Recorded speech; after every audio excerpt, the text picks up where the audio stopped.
Hey guys, what's going on? Jay the Reporter coming at you once again. All right, so peak game. I took care of the NFC East because I wanted to do a video for each division. I realized how big of a waste of time that was in the middle of recording my last video, so I decided, man, you know what, it'd be a good idea. How about just doing all the divisions in one video? So I decided to knock out the AFC. Now I'm going to finish the NFC in this video. So with the East already taken care of, and you'll see my responses, my literal division order right there. That's what I had for them. Now, for the rest of the NFC, that'll be the South, North, and West. I'm going to start with the West.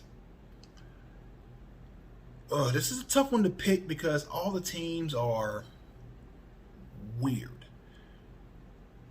And starting off the West, sorry, Speed, but I'm putting the 49ers finishing fourth. I just don't know where they're really going. Their window is closed completely now. It's pretty much over for San Francisco. They just need to go ahead and start rebuilding. Finishing third, I actually have the Rams finishing third. And the bulk of that's because I really don't know what they're trying to do. I don't know how good they can really be. And that's just weird about the Rams. You don't really know how good they can be. Defensively, I know how good this Balls club is. It's one of the top 5 defenses in the NFL. But the problem is that I don't know what you're getting offensively week to week. Some weeks they can drop 35. Other weeks you may get 6. There's really no telling what you're going to get out of them offensively, and that makes it really tough for me to say that they're better than this team, the Arizona Cardinals, who are finishing second, but only maybe by a game or two back of Seattle. And the reason why I say Arizona here is because offensively, I know what I'm getting. I'm getting an offense that now knows what it's supposed to do. You're coming up in year 3 with Kyler Murray. I see what we're getting. And then I'm looking over at their defense. I see what they're trying to build. They're getting younger. They're getting faster. They got veterans in the right spot. Because I believe you're going to have a good defense. You need a veteran in every spot of the defense. They got it in the secondary. They got it at linebacker. They got it on the defensive line. You need that if you're going to be a good team, especially with a younger offense. So they have that done. I believe Arizona will do that and also make the postseason this year. Now, winning the division, of course, Seattle, and honestly, only reason I got them there is because of Russell Wilson and because of DK Metcalf, who, when coming out of that draft, before I launched this channel, I was telling everyone, I said, the best receiver in this draft is DK Metcalf, and everyone's like, man, I don't know, he's so stiff, and he's nothing but muscle, can he move? I said, just look, he's that physically imposing. What corner is holding that man down? That's just how I looked at it, and then looking at the other pieces that they had around him, it was nothing but developmental opportunity, and that's what they got. Now Russell has his guy. Now, that's what I got in the West. Now I'm going to take it to the North, and here we go. Detroit Lions, you know you are perpetually 4th place. I am sorry. Coming out of that, we're going to go to number 3, which is going to be the... Sean, I'm sorry, bro. The Minnesota Vikings. And the reason why I put the Vikings here is because the Vikings are going to take the role of the Panthers to me, last year's Panthers. They're going to be the best, worst team by who they were last year. They were not a good team. I thought they were better than they were, and they proved me to be completely wrong on that. They're not as good as they were. That's where we're sitting them at, right there. So that's where they are. Now, the fun part, number 2, the Chicago Bears. Now, I made a video last year when the Bears went 5-0 saying, watch out for the Chicago Bears. Now, the Bears still made the playoffs, so I didn't look like a complete idiot. But when you rail off 5 wins in a row, and one of those wins was against the Super Bowl champions, the Tampa Bay Bucks, that proves that you got pieces there that can make you win, that can force you into winning games that you may otherwise lose.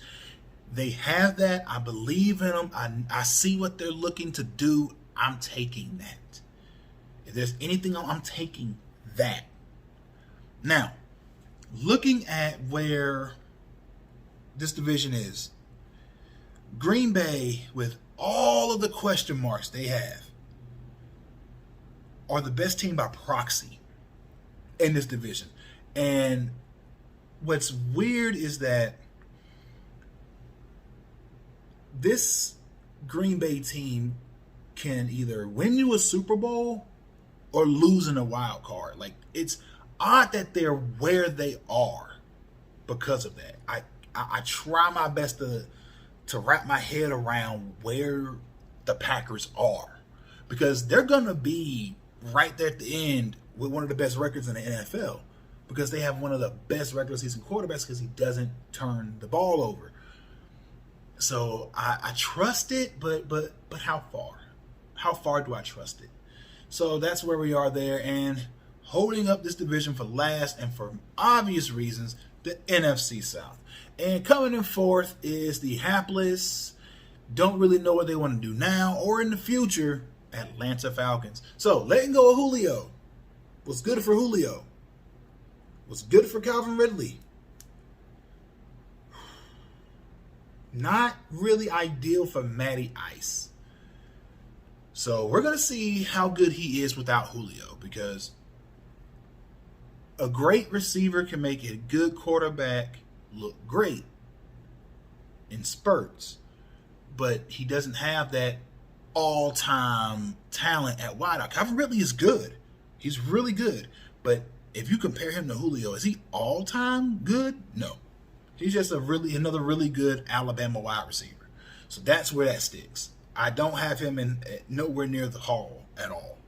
And you can typically tell if a guy has that or not after the first 2 to 3 years. He's not that guy, but he is a guy. So I'll take that. But fourth place, that's where you are. Sorry. Until you prove me otherwise, I put it like this. Until I forget what happened against Dallas, you will be fourth place. Sorry, that I can't forgive that. Now, third, here you go, Carolina. And it's your building. Things are getting better. You got Sam Darnold, Robbie Anderson, you got C-Mac. Defense is young. It's good. It's getting better. Things are getting better. I like it. I don't love it. I don't love it. So there's really no strength to this team, but also there's no weakness.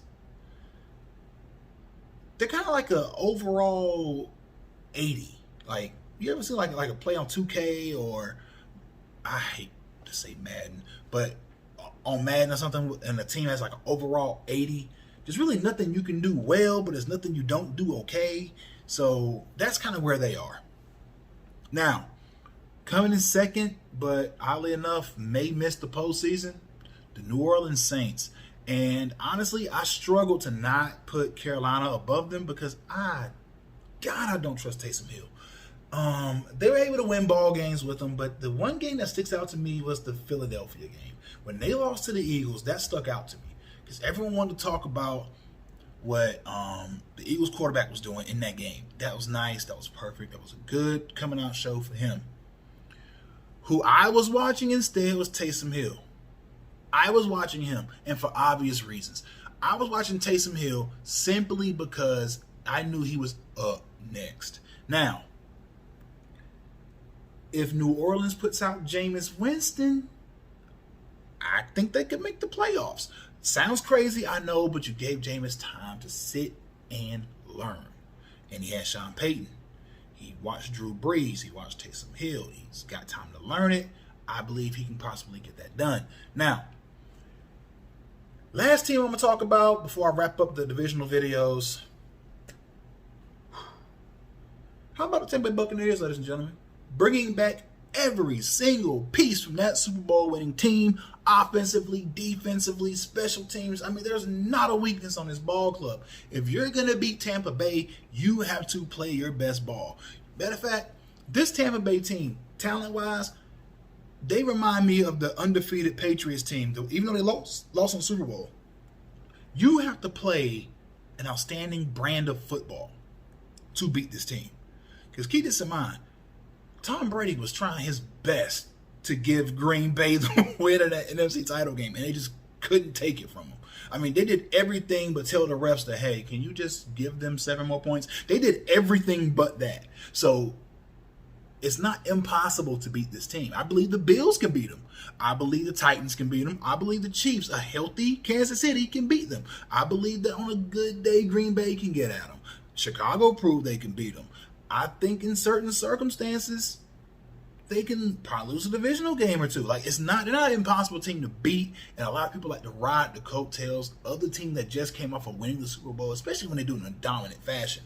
But that's just how I'm looking at it. Don't really got too much to say about them. They are who they are because they are who they were last year. They're the same bunch of guys this year. But let me know what you guys think about these picks down in the comment section below. Also, don't forget, like, share, comment, subscribe to the channel. I'm trying to pump out more videos for you guys. I'm trying to do more. Just got a lot of real life stuff happening. This week in particular has been pretty trying. I'm also doing some work with the Game Room, which that podcast is actually going to be live tonight, barring any extenuating circumstances. But just be looking forward to us doing some things. I'm also going to see if I can get the link to that Discord that I'm in for that podcast, so I can drop it in the comment section or even the description of the videos that I shoot for the halftime adjustment. But my name is Jay the Reporter, signing out. Peace.